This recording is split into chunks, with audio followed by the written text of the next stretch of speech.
Vamos pensar biblicamente lendo a palavra do Senhor em 1 João capítulo 5, versículo 19, quando diz: sabemos que somos de Deus, que o mundo inteiro jaz no maligno. Esse texto nos traz a reflexão para uma constatação. Qual é a constatação? O mundo jaz no maligno. Essa é a contestação que vai evidenciar o texto. Então isso significa dizer que muitos trabalhos, empresas, escolas, muitas coisas, muitas atividades que estão relacionadas a este mundo, a esta vida e a sua vida, a Bíblia está dizendo para mim que jaz no maligno e que eu preciso estar atento para discernir se estas coisas que jaz no maligno, que eu faço parte, apesar de não fazer parte necessariamente do pecado, mas eu me relaciono com as coisas do mundo naturalmente, eu não posso permitir me envolver nas coisas que são pecado, para que isso não roube a minha energia e tire de mim a motivação necessária para que eu possa viver, para que eu possa dar passos firmes para seguir um pouco mais adiante, até em melhorias para com Deus em relação à minha vida espiritual. Mais um texto bíblico para nossa reflexão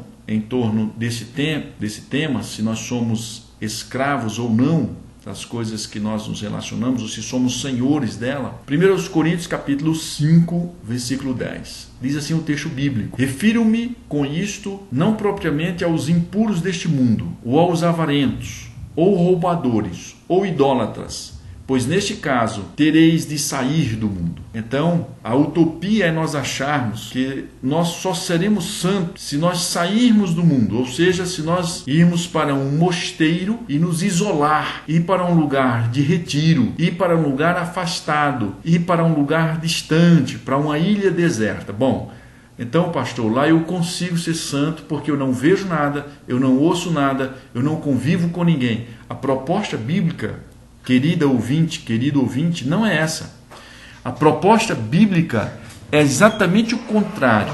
É nós termos a maturidade cristã e a capacidade de discernir, através do Espírito Santo, as coisas que nós nos relacionamos com elas e, através desse discernimento, saber o que é de Deus, o que glorifica a Deus e o que não glorifica, e não se deixar se envolver por tantas coisas. Eu posso estar vendo, ouvindo, porque eu estou no mundo, me relacionando, mas eu não posso permitir que estas coisas me dominem ou que eu seja influenciado por elas.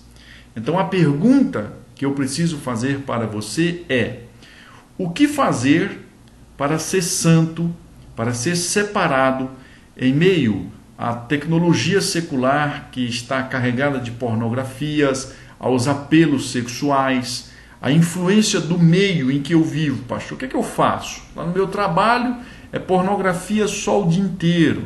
Lá na escola a mesma coisa. As pessoas com quem eu convivo são coisas muito pesadas que me distanciam de Deus. Eu vou te apresentar 3 desafios. Primeiro, baseado em 1 Coríntios capítulo 7, versículo 31. E os que se utilizam do mundo, como se dele não usassem, porque a aparência deste mundo passa. Veja a proposta de Paulo: se utiliza do mundo como se dele não usassem.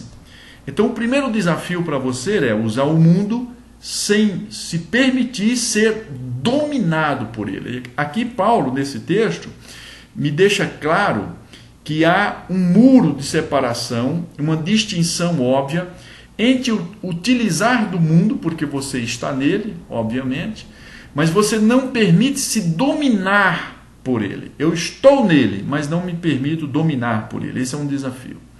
O segundo desafio para mim e para você, para nós, está registrado em Gálatas, capítulo 4, versículo 3. Assim também nós, quando éramos menores, estávamos servilmente sujeitos aos rudimentos do mundo. Qual é o segundo desafio? Não se sujeitar aos rudimentos do mundo. Então nós, quando vivíamos numa natureza pecaminosa e dando lugar a essa natureza pecaminosa, nós vivíamos na carne. E o desafio hoje é nós não alimentarmos a nossa natureza pecaminosa, nem dar lugar à nossa carne, e isto está dentro de nós e não está no mundo, porque os nossos três inimigos somos nós, o mundo e Satanás. Então, o primeiro desafio começa dentro de nós, com a nossa natureza pecaminosa. Então, Paulo vem alertar aqui os nossos irmãos para dizer o seguinte: quando vocês eram do mundo, quando vocês eram menores, quando vocês alimentavam a natureza pecaminosa, a vossa carne, que isso é uma coisa que está dentro de você e não fora de você, você estava sujeito aos rudimentos do mundo. Só que agora, com em nova vida, nova criatura, você não deve se sujeitar aos rudimentos do mundo. E o terceiro e último desafio está baseado em Efésios capítulo 2, versículo 2. Nos quais andaste outrora, segundo, veja o que diz aqui o texto bíblico, o curso deste mundo. Perceba, esse mundo tem uma maneira de viver, tem conceitos e valores que lhe são próprios, ele tem um curso, ele tem uma direção. Segundo o príncipe da potestade do ar, do espírito que agora atua nos filhos da desobediência. Querido ouvinte, não seja ingênuo. Perceba, há um espírito maligno atuando nos filhos da desobediência. Há um príncipe da potestade do ar agindo no curso deste mundo. Se tu és um servo de Deus, uma serva do Senhor, então, querido, acorda, sai fora, povo meu, diz a palavra do Senhor.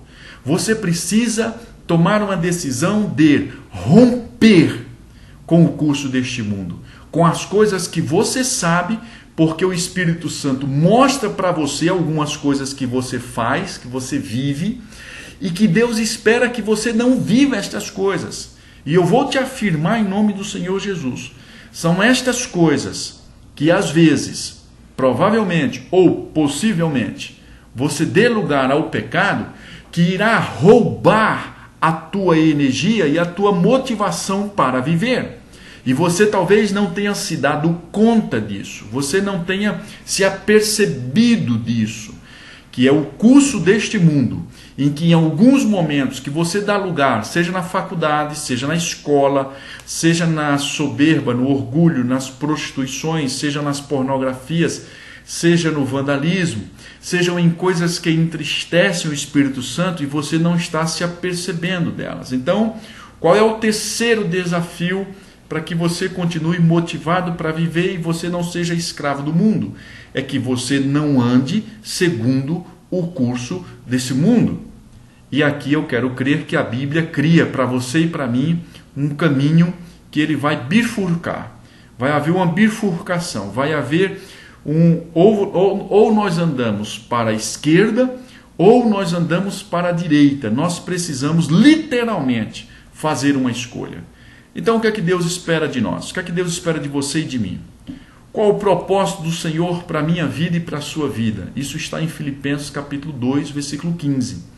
Para que vos torneis irrepreensíveis e sinceros filhos de Deus, inculpáveis, no meio de uma geração pervertida e corrupta, na qual resplandeceis como luzeiros no mundo. Veja o que diz o texto bíblico. Para que você se torne irrepreensível e sincero filho de Deus, inculpável. Onde? Numa ilha deserta? No mosteiro? Afastado? Fugindo como fuga? Não. No meio. No meio quer dizer envolvido. Numa geração pervertida e corrupta. E no meio desta geração pervertida e corrupta, lá na empresa que você trabalha, na faculdade que você estuda, na escola, pode ser que até dentro da sua família, os seus vizinhos, etc. A proposta bíblica é: resplandeceis como luzeiros no mundo. Ou seja, seja luz no centro da corrupção que está estabelecida. Seja servo de Deus, serva do Senhor, seja luz. Brilhe como filho da luz. E isso é o que Deus espera de mim e de você. O mundo, querido ouvinte, contamina a nossa vida. Veja o que diz, segundo a carta do apóstolo Pedro, segunda carta do apóstolo Pedro, capítulo 2, versículo 20. Portanto, se depois de terem escapado das contaminações do mundo, mediante o conhecimento do Senhor e Salvador Jesus Cristo, se deixam enredar de novo e são vencidos.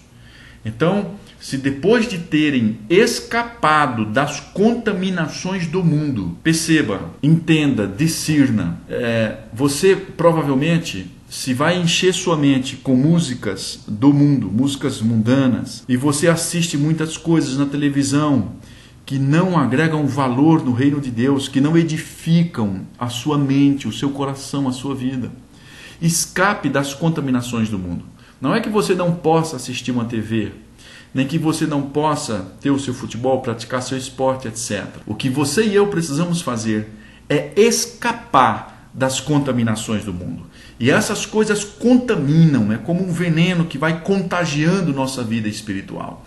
E quando nos damos conta, estamos desmotivados, entristecidos, depressivos, sem vontade de viver. Por quê? Porque o pecado, sorrateiramente, de forma estratégica e sutil, como é próprio de Satanás, está contaminando a nossa vida espiritual, a nossa vida pessoal. Qual a nossa vitória? A nossa vitória, ela requer guerra. Nós não podemos ser pacíficos em relação a algumas escolhas que nós precisamos fazer. Você precisa ser enfático. Você não precisa ter meio termo. Você não pode negociar valores. Algumas coisas que, infelizmente ou felizmente, você tem que ser chato, ditador, tirano, seja com os seus amigos, seja com as pessoas que você se relaciona na faculdade, na família ou no trabalho. Veja o que diz a Bíblia em 1 João capítulo 5, versículo 4. Porque todo que é nascido de Deus vence o mundo.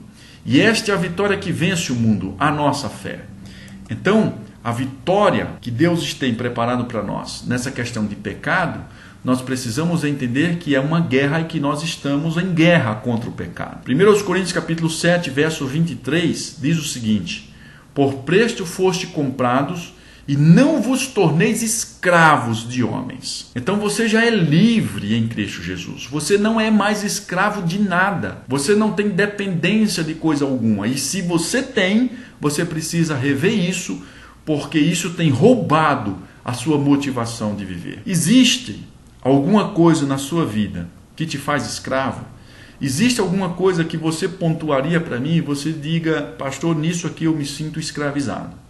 Então entenda que Deus está dizendo para você: não vos torneis escravos mais uma vez, porque você foi comprado por preço pelo sangue do Senhor Jesus Cristo. A palavra do Senhor no Salmo 32, versículo 8 e 9 diz: instruir-te-ei e te ensinarei o caminho que deves seguir. E sob as minhas vistas te darei conselho. Não sejais como o cavalo ou a mula sem entendimento, os quais com freios cabrestos são dominados. De outra sorte, não te obedecem. Há pessoas que precisam pôr freio e cabestro para ser dominado como um animal. Essa é a proposta bíblica. Nós não somos assim. Por isso que Deus está dizendo: instruir-te-ei. Vai trazer instrução para mim e para você e vai nos ensinar o caminho que nós devemos seguir. A Bíblia, que é a palavra revelada da vontade soberana de Deus, está instruindo para mim e para você o caminho que nós devemos seguir. Nós não precisamos ser como um animal, que precisamos ser guiados, dirigidos, não. Agora perceba uma coisa. Você diz: eu não consigo, eu não tenho forças, isso é forte demais, eu me sinto escravo disso, mas eu não consigo me libertar para ser feliz, para viver uma nova vida. Veja o que diz a Bíblia em Gálatas capítulo 5, versículo 1. Para a liberdade foi que Cristo nos libertou. Você já é livre, querido. Foi para a liberdade que Cristo te libertou. Você não é mais escravo de coisa alguma. Há muitas pessoas que estão escravas hoje, por exemplo, das tecnologias, dos games. Há uma pesquisa que diz que 33 milhões de jovens na China são viciados na internet. Hoje já existem centros de reabilitação para jovens viciados em tecnologia. Há até um hospital especializado em Londres para tratar esses viciados. Jovens viciados em internet correm mais risco de ter depressão. Pesquisa foi realizada com mais de 1.000 estudantes chineses. E essa pesquisa disse que cerca de 6,4% dos entrevistados sofriam com o vício. Qual o principal sintoma? Esses jovens têm dificuldade em lidar com o mundo real. Quais são as coisas que te faz te sentir escravo? O Senhor Jesus quer libertar você. Aceite essa proposta de Deus para a tua vida hoje, em nome do Senhor Jesus.